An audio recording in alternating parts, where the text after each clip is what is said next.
ICC champions trophy 2025ஓட 10வது போட்டி Afghanistan Australia கடையில் நடக்க போது அதோட ஃபேண்டசி ப்ரிவ்யூ பார்க்க போகிறோம். ஆப்கானிஸ்தான் அகெயின்ஸ்ட் இங்கிலாந்து ஒரு த்ரில்லிங் வின், சூப்பரான டீம் அப்படின்னு 1 செகண்ட் ஷோ பண்ணியிருக்காங்க. ஆஸ்திரேலியா அகெயின்ஸ்ட் இங்கிலாந்து பெரிய வெற்றியை பதிவு பண்ணாங்க. அதே நேரத்தில் சவுத் ஆஃப்ரிக்காவுக்கு அகெயின்ஸ்டாக நடந்த மேட்ச் மழை காரணமாக நடக்கலை, அதனால் பாயிண்ட் பிரித்து கொடுத்துட்டாங்க. இந்த போட்டி முக்கியமான போட்டி, 2 டீமுக்குமே எந்த டீம் ஜெயிக்குதோ செமிஃபைனலுக்கு டைரெக்டாக போக முடியும். ஆஸ்திரேலியா ஒரு வேளை தோத்தாங்கன்னா ரன் ரேட் அடிப்படையில் பார்க்க வேண்டிய சூழல் இருக்குது. அதனால் இந்த போட்டி முக்கியமான போட்டி. ஆப்கானிஸ்தான் ஒரு நாள் இடைவெளியிலே இங்கே வந்து விளையாடுறாங்க அப்படிங்கிறது டஃப் கால். ஐசிசி ஜென்ரலாக மேட்ச் ஃபிக்ஸிங் அப்படிங்கிறது தப்புன்னு சொல்லும்போது இவங்க மேட்ச் ஃபிக்ஸ் பண்ணுறதே தப்பாக தான் இருக்குது. இதை பார்க்குறோம். ஒரு ஏர்னிங்ஸ் அப்படிங்கிற பேஸ்லேயே மேட்சை ஃபிக்ஸ் பண்ணுறாங்க. அது ஓரளவுக்கு ஓகே தான், இருந்தால் கூட இந்தியாவுக்கு சண்டேல மேட்ச் வச்சா நிறைய ஏர்னிங்ஸ் எடுக்கலாம் அப்படிங்கிற அந்த ஐடியா வச்சுருக்காங்க. ஏன்னா இந்தியா மக்கள் தொகை அதிகமாக இருக்குது, ப்ராட்காஸ்டர் லெவலில் நிறைய ஏர்னிங்ஸ் எடுக்கலாம். இதெல்லாமே அவங்களுக்கு ஐடியாவாக இருக்குது. அடுத்தடுத்த நாள் மேட்ச் வைக்கலாமா? ஏன்னா குரூப் ஏ, குரூப் பி இப்படி தான் மேட்ச் ஆரம்பத்தில் இருந்தது. ஒரு இடத்துல இங்கே மேட்ச் நடத்துறது மாற்றி தான் நடத்துகிறாங்க அப்படின்ற வகையில் கொஞ்சம் தப்புன்னு நான் நினைக்கிறேன். ஏன்னா மற்ற இடத்துல அது மாதிரி ஒரு விஷயங்களை பண்ணலாம். ஏசியா கப்பில் அது நடக்குது, பெரிய கிரவுண்டில் மட்டும் இந்தியாவுக்கு நடக்கிறாங்க, நிறைய ட்ராவல் இல்லை அப்படிங்கிறதெல்லாம் பண்ணலாம். பட் ஐசிசி டோர்னமெண்ட் அப்படிங்கும்போது கண்டிப்பாக அதுக்கு தகுந்த விஷயங்களை சரியாக செய்யணும். அதை சரியாக பண்ண மாட்டுறாங்க. ஐசிசி ஏர்னிங் பேஸ்லேயே ஃபுல்லாக எடுத்துகிட்டு போகிறாங்க. இந்த டோர்னமெண்ட்டை பொறுத்த வரைக்கும் ஆரம்ப காலத்தில் வச்சது சின்ன சின்ன நேஷன்ஸ் வந்து கிரிக்கெட்டை டெவலப் பண்ணுறாங்க, அவங்களுக்கு ஹெல்ப் பண்ணுற ஒரு ஃபண்ட் பேஸில் தான் இது நடத்த ஆரம்பித்தாங்க. ஸோ அப்படி பார்க்கும்போது இது சரியான ஒரு விஷயம் இல்லை அப்படின்னு தான் நான் நினைக்கிறேன். நியாயமாக நடத்தணும். எனிவே February 28 2 PM அவங்களோட டைம், நம்மளோட டைம் 2:30 PM ஸ்டார்ட் ஆகுது. அட்டிமசி கிரிக்கெட் 11 அப்படின்னு சர்ச் பண்ணி டெலகிராமில் ஜாயின் பண்ணிக்கோங்க. குழப்பம் இருந்ததுன்னா டாப் கமெண்ட் லிங்க் இருக்குது, கிளிக் பண்ணி ஜாயின் பண்ணிக்கோங்க. XL11 100% TDS GST கிடையாது. XL11 பொறுத்த வரைக்கும் ஸ்மால் லீக்குக்கு பெஸ்ட்டான ஆப். கமிஷன் குறைவாக எடுத்துக்கிறாங்க, அதனால் நமக்கு நிறைய லாபம் கொடுக்குறாங்க. ரெகுலராக ஃப்ரீ கான்டெஸ்ட் கொடுக்குற ஒரு ஆப்பாக இருக்குது. கண்டிப்பாக பயன்படுத்திங்க. XL11 இன்ஸ்டால் பண்ணலைன்னா டாப் கமெண்ட் லிங்க் இருக்குது, கிளிக் பண்ணி இன்ஸ்டால் பண்ணி என்னோட ரெஃபரல் கோடை பயன்படுத்த மறக்காதீங்க. ஆப்கானிஸ்தான் வின் பண்ணியிருக்காங்க. காம்பினேஷனை மாற்றணுங்கிற அவசியம் இல்லை. சூப்பரான போலிங் நூர் அகமதுலேருந்து போன போட்டியில் வந்துடுச்சு. கண்டிப்பாக அவரோட இடம் கன்ஃபார்மாக எடுத்துகிட்டு போவாங்க. அந்த இடம் தான் நம்ம கேள்வியாக வச்சோம். போன போட்டியில் கரோட்டி எடுத்துகிட்டு வரலாம் அப்படிங்கிற அந்த ஆங்கிளில் நல்லா பவுல் பண்ணார், பயமுறுத்தினார். அந்த வகையில் சூப்பர்னு சொல்லணும். ஓவராலாக ஒரு டீசன்ட் பர்ஃபார்மன்ஸு ஜட்ரான்ட்டேருந்து சொல்லப்போனால் சூப்பர் பர்ஃபார்மன்ஸு. ஒரு பக்கம் டக்கெட் வந்து ஹை ஸ்கோரை வச்சார், அவரோட ஸ்கோரையே பீட் பண்ணி போனார். சாம்பியன்ஸ் டிராஃபி அப்படின்ற இடத்துல ஹை ஸ்கோரராக இப்போதைக்கு இப்ராஹிம் ஜட்ரான் ரெக்கார்ட் பண்ணியிருக்காரு. இன்னொரு பக்கம் ஒமர்சாயோட பெஸ்ட் நம்பரை கொடுத்துருக்காரு, அதுவும் சாம்பியன்ஸ் டிராஃபி மாதிரி ஒரு இடத்துல. பவுலிங்கில் சூப்பர்னு சொல்லணும், பேட்டிங்லேயும் பேக் ஹண்டில் ஒரு சூப்பர் அவுட்புட் கொடுத்தாரு. 2 பேர்த்தோட அவுட்புட் நல்லா இருந்தது. நபியோட ஃபினிஷிங் அண்ட் பவுலிங் பேஸில் முதல் ஓவர்லேயே விக்கெட் எடுக்கிறார் 2 சாம்பியன்ஸ் டிராஃபி போட்டியிலே நம்ம பார்த்தோம். நைபன் பெரிய பர்ஃபார்மன்ஸ் கொடுக்கல, ரஷீத் கான் அந்தளவுக்கு பெருசாக பண்ணலை, ஓரளவுக்கு கண்ட்ரோல் பண்ணுறாரு. அந்த டீமுக்கு சூப்பரான எந்துவாக இருக்கார், அது ஒரு விஷயம். நூர் அகமது போன போட்டியில் நல்லா பவுலிங் கொடுத்தாரு. ஃபரூக்கியோட எண்டில் கொஞ்சம் பவுலிங் நல்லா இருந்தது. ரஹ்மத் ஷா முதல் போட்டியில் நல்லா பண்ணார். சாகிடி போன போட்டியில் நல்லா பண்ணார். செடிகுலா அட்டல், குர்பாஸ் இனிமேல் பர்ஃபார்ம் பண்ணலை. இதுதான் இந்த டீம் பொறுத்த வரைக்கும். அட்டலை பொறுத்த வரைக்கும் ரீசெண்டாக செம்மையாக பண்ணியிருக்கார் அப்படின்றது இருக்குது. குர்பாஸ் இந்த டீமுக்கு பெஸ்ட் பேட்ஸ்மேனாக இருந்திருக்கார் அப்படின்றது இப்போ இருக்க ஃபார்ம் நல்லா இல்லை. ரஹ்மத் ஷாவோட ஃபார்மு அண்ட் சகிடியோட ஃபார்ம்னு பார்க்கும்போது ஸ்ட்ரைக் ரேட் லெவலில் கொஞ்சம் கம்மியானதாலும் மிடில் ஸ்டெபிலிட்டி ஆப்கானிஸ்தானுக்கு கொடுப்பாங்க. அண்ட் பேக் ஹண்டில் இருக்க ஒமர்சாய், நபி, நைபு, ரஷீத் கான், நூர் அகமது, ஃபரூக்கி எல்லாருமே நிறைய பக்கம் கிரிக்கெட் போய் விளையாடக்கூடிய அனுபவத்தை அங்கே கொண்டு வந்து வைக்கிறாங்க. அது வந்து ஓகேவாக இருக்குது. கண்டிப்பாக வந்து 1 டே கிரிக்கெட்லேயும் அடாப்ட் ஆகி விளையாடுறது, அதே நேரத்தில் பாசிட்டிவான எனர்ஜியோடு விளையாடுறது, இது ரொம்பவே சூப்பரான ஒரு விஷயமாக பார்க்குறேன். அண்ட் போன போட்டியில் அதை ஷோ பண்ணாங்க. ஆஸ்திரேலியா இந்த டீம் மாற்றம் செய்ய மாட்டாங்கன்னு நினைக்கிறேன். வின்னிங் காம்பினேஷன் இருக்குது. சீனா பாட் எதுவும் உள்ளே கொண்டு வரணும்னு நினைக்கிறாங்களா? தன்வீர் சங்கா ஒரு எக்ஸ்ட்ரா ஸ்பின்னர் எடுத்துகிட்டு வரணும்னு நினைக்கிறாங்களா? பார்க்கலாம். ஹார்டி மெக்கருக்கு உங்களுக்குலாம் வாய்ப்பு குறைவாக தான் நான் பார்க்குறேன். பார்த்துக்கணும், ஆன் டைமில் பார்த்துக்கலாம். மாற்றி ஷாட் டிராவிஸ் ஹெட்டு ஓப்பன் பண்ணுறாங்க. ஷாட் முதல் போட்டியில் நல்லா விளையாண்டார். டிராவிஸ் ஹெட்டு சூப்பராக விளையாண்டுருக்கார், நல்ல ஃபார்மில் இருக்கார். போன போட்டியில் ஃபெயிலியர்னா கூட அதை அப்படியே யோசிக்க முடியாது. ஸ்டீவன் ஸ்மித்து டீசெண்டான பிளேயர், இந்த சீசனில் முதல் போட்டியில் ஃபெயிலியர் அப்படின்னாலும் கண்டிப்பாக இப்போ இருக்கிற ஃபார்ம் நல்லா இருக்குது. லாபிஷனோட பவுலிங் பேட்டிங் ரெண்டுமே சிறப்பாக இருக்குது. இங்கிலீஷ், கேரி, மேக்ஸ்வெல் எல்லாருமே போன போட்டியில் வேறு லெவல் பண்ணாங்க. இவங்களோட ஃபார்மும் நல்லா இருக்குது. இங்கிலீஷோட இன்னிங்ஸ் நல்லாவே பில்ட் பண்ணார், குயிக்காக ஆடினார். அந்த ஒரு பெரிய ஸ்கோர் அப்படின்ற மாதிரிலாம் அவர் ஃபீலே பண்ணலை, சூப்பராக விளையாண்டார், ஃபியல் கிரிக்கெட் ஷோ பண்ணார். இதுதான் அவரோட கிரிக்கெட்டு. அலெக்ஸ் கேரி எப்பயுமே கன்சிஸ்டண்ட்டாக இருப்பார், டாப் ஆர்டரில் சக்ஸஸ் பண்ணியிருக்காரு, எந்த இடத்துல வந்தாலும் அவரோட சக்ஸஸ் இருக்கும்.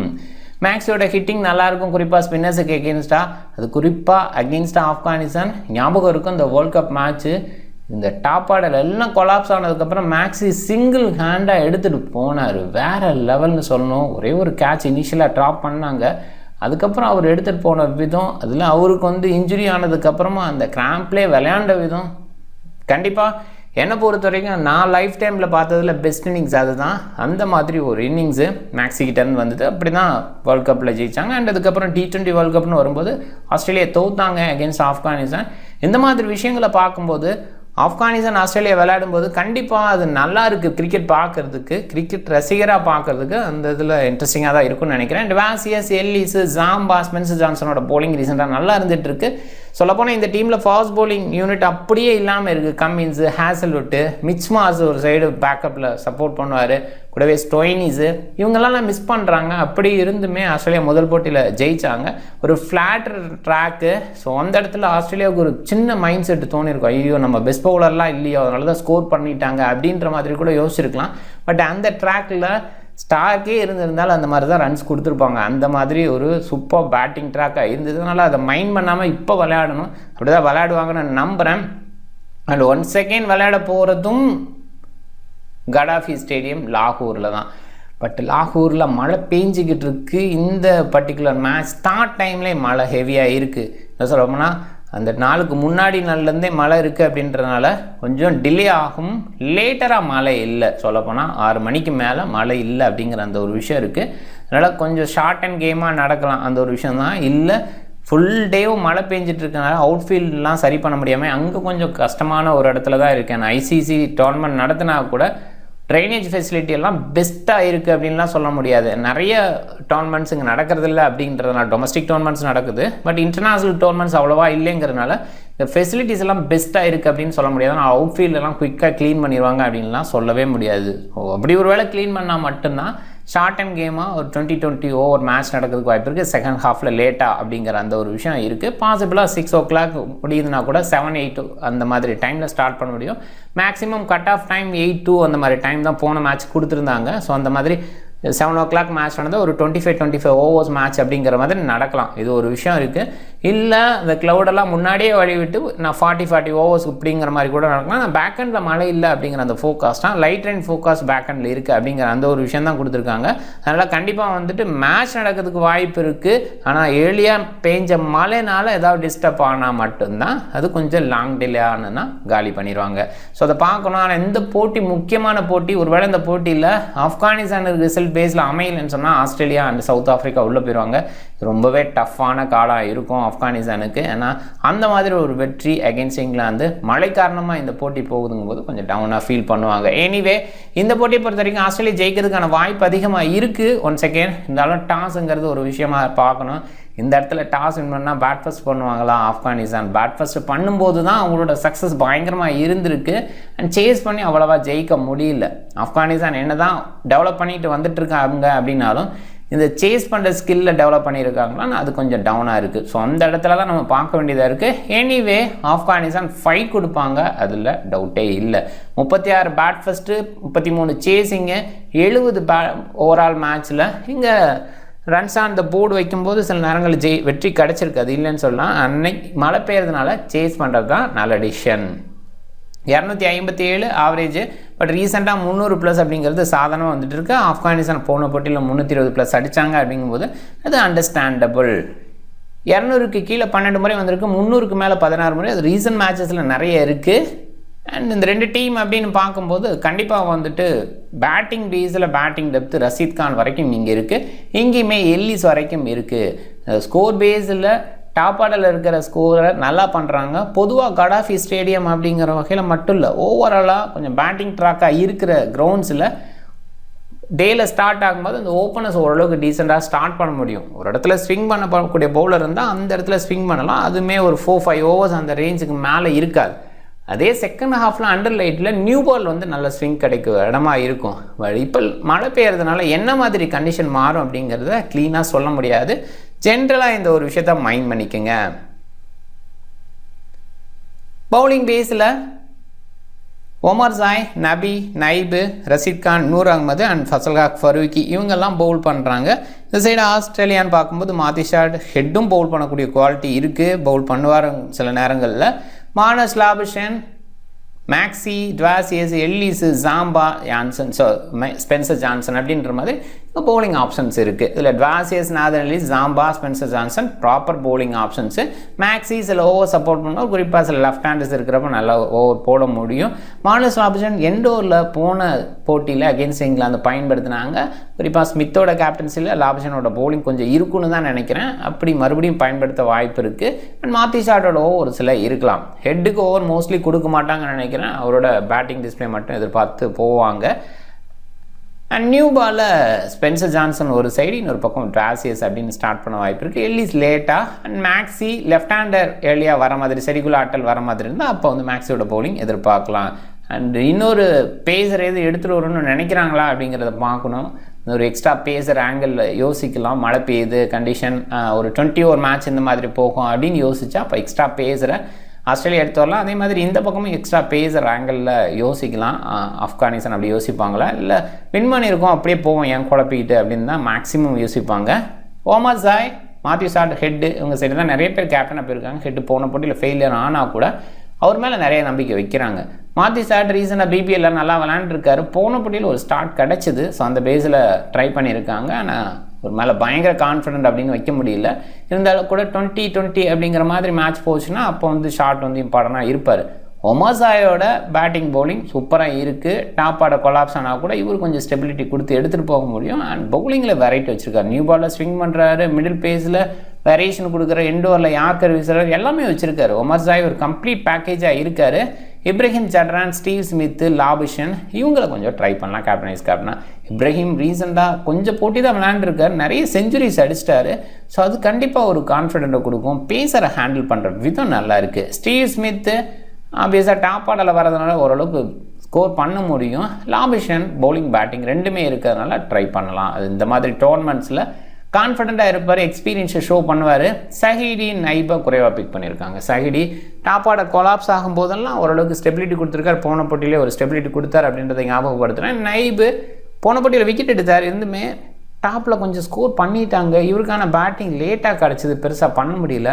ஒரு குவாலிட்டி பேட்டராக ரீசெண்டாக ஷோ பண்ணுறதை நம்ம பார்த்தோம். அது 2 போட்டியிலையுமே அவ்வளோவா அவருக்கு வாய்ப்பு இல்லாமல் போச்சு. எனிவே இங்கே பார்க்கலாம். Ellis, Spencer Johnson wicket taking பேஸில் யோசிக்கலாம். ஃபாஸ்ட் பவுலர் எகென்ஸ்ட் ஆப்கானிஸ்தான் இந்த ஆங்கிளில் தான் யோசிக்கிறேன். எக்ஸ்ட்ரா பேஸ் இருக்கிற ஜான்சனை யோசிக்கணும். சொல்லப்போனால் குர்பாஸ் அட்டல் ஃபார்மில் பெஸ்ட்டாக இல்லை அப்படின்ற இடத்துல ஜான்சன் ஏர்லியாக எக்ஸ்ட்ரா பேஸ் போட்டு விக்கெட் எடுக்கலாம். அதே நாதன் எல்லிஸ்ன்னு பார்க்கும்போது வெரைட்டி கொடுக்க முடியும். இந்த மாதிரி ரெயின்ஃபால் மேட்ச்சில் நிறைய டைம் வெரைட்டி கொடுத்து எல்லிஸோட அவுட்புட் கிடச்சிருக்கு. அண்ட் அவ்வளோ ஈஸி கிடையாது ரெயின்ஃபால் மேட்ச்சில் வெரைட்டி கொடுக்குறது. பட் அந்த மாதிரி இடத்துல எல்லிஸோட விக்கெட் டேக்கிங் நல்லா இருந்திருக்கு, அதனால் கன்சிடர் பண்ணலாம். ஸ்டீவன் ஸ்மித் அண்ட் மானஸ் ஆப்ஷனை கேப்டனைஸ் கேப்டனா ட்ரை பண்ணுங்க. அண்ட் இது கிராண்ட் லீக்ல சேசிங் ப்ரிஃபரபிள். ஆப்கானிஸ்தான் என்ன பண்ணுவாங்க, அவங்களுக்குமே ஒரு குழப்பமான சூழல் தான் இருக்குது. எப்பயுமே பேட் ஃபஸ்ட்டில் தான் நமக்கு சக்ஸஸ் கிடச்சிருக்கு. பரவாயில்ல மழை பெஞ்சாலும் நம்ம பேட் ஃபஸ்ட்டே எடுப்போம் அப்படிங்கிற ஆங்கிளில் போகலாம். என்னை பொறுத்த வரைக்கும் சேசிங் ப்ரிஃபரபிள் மழை காரணமாக. குர்பாஸ், ஜோஸ் இங்கிலீஸு யோசிச்சு பார்த்தா ஜோஸ் இங்கிலீஸ் நல்ல சாய்ஸ். குர்பாஸ் கொஞ்சம் டவுனில் இருக்கனால. பட் இன்றைக்கி டே கொஞ்சம் பால் இனிஷியலாக ஹோல்டார் அந்த சைன் பால் அப்படிங்கும்போது அந்த ஹோல்டார பால்ஸை நல்லா ஆடலாம். அந்த மாதிரி ஆங்கிள் யோசித்து குர்பாஸ் எடுக்கலாம். அதே நேரத்தில் இனிஷியலாக ஸ்பென்சர் ஜான்சன் ஓகே, கண்டிப்பாக வந்து அந்த ஜிக் பால் இருக்குது. அதே நேரத்தில் டுவாசியஸ்ன்னு யோசிக்கும்போது டெத் ஓவரில் வீசுகிற மாதிரி இனிஷியல் ஓவரில் வீசுவாரா அப்படிங்கிறது ஒரு கேள்வி தான். ஸோ அந்த மாதிரி ஆங்கிள் யோசிக்கும்போது குர்பாஸை ஒரு சில இடங்களில் எடுத்து பாருங்கள். Head, Smith, Zadran okay.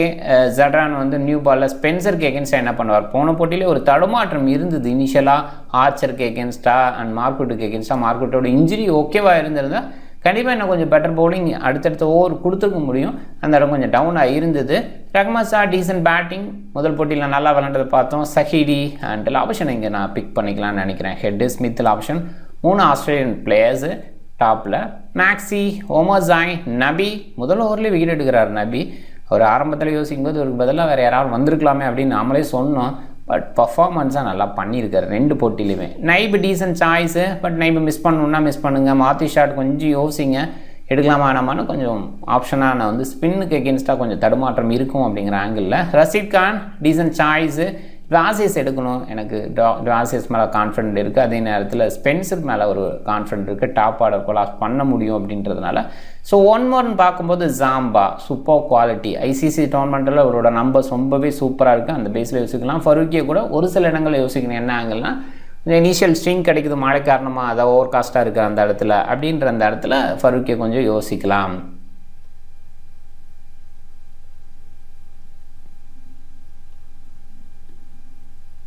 Captain try பண்ணலாம், ஹெட்டு ஓகே தான். இனிஷியலாக ஆப்கானிஸ்தான் அந்தளவுக்கு ஃபாஸ்ட் பவுலிங் பவர் இல்லை, ஃபருக்கி ஓகே, மற்ற யாருமே இல்லை அப்படிங்கிறதுனால ஹெட் வந்து நல்ல சாய்ஸ், அதில் டவுட்டே இல்லை. அண்ட் இன்னொரு பக்கம் ஒமர்சாயை வைஸ் கேப்டனாக ட்ரை பண்ணலாம். ஒமர்சாய் நபியை கூட கொஞ்சம் யோசிக்கலாம். பட் நபி கன்சிஸ்டண்ட்டாக அதே மாதிரி கொடுக்க முடியுமானா அவ்வளோ கான்ஃபிடென்ட் வர மாட்டேங்குது. ஏன்னா அவர் ஓகேவாக தான் இருக்கார், பெஸ்ட்டாக இல்லை ரீசன்ட் டேஸில். கடந்த 2 போட்டியில் நல்லா விளையாண்டுருக்கார். அந்த கான்ஃபிடென்ட் வேணால் கண்டிப்பாக எடுத்துகிட்டு வர முடியும், பார்க்கலாம். ரஷீத் கான் பெருசாக யோசிக்க முடியல, ஏன்னா திரும்ப மாட்டேங்குது பால், கஷ்டமாக இருக்குது இந்த பர்டிகுலர் கிரவுண்டுக்கு. ஸோ அதனால் அது பெருசாக யோசிக்க வேண்டாம். ஸ்பின்னர் சைடில் பவுலர் சைடு அப்படின்னு யோசிக்கிறோட பேட்டர் சைடு யோசிக்கிறது பெஸ்ட் சாய்ஸு இந்த பர்டிகுலர் கிரவுண்டுக்கு. டீம் பாருங்கள், நீங்கள் டிஃப்ரெண்ட் டீமை ட்ரை பண்ணுங்கள். இந்த வீடியோ பிடிச்சிருந்தா லைக் பண்ணுங்கள், உங்கள் ஃப்ரெண்ட்ஸுங்களுக்கு ஷேர் பண்ணுங்கள், சேனலை சப்ஸ்கிரைப் பண்ண மறக்காதீங்க. மிக்க நன்றி.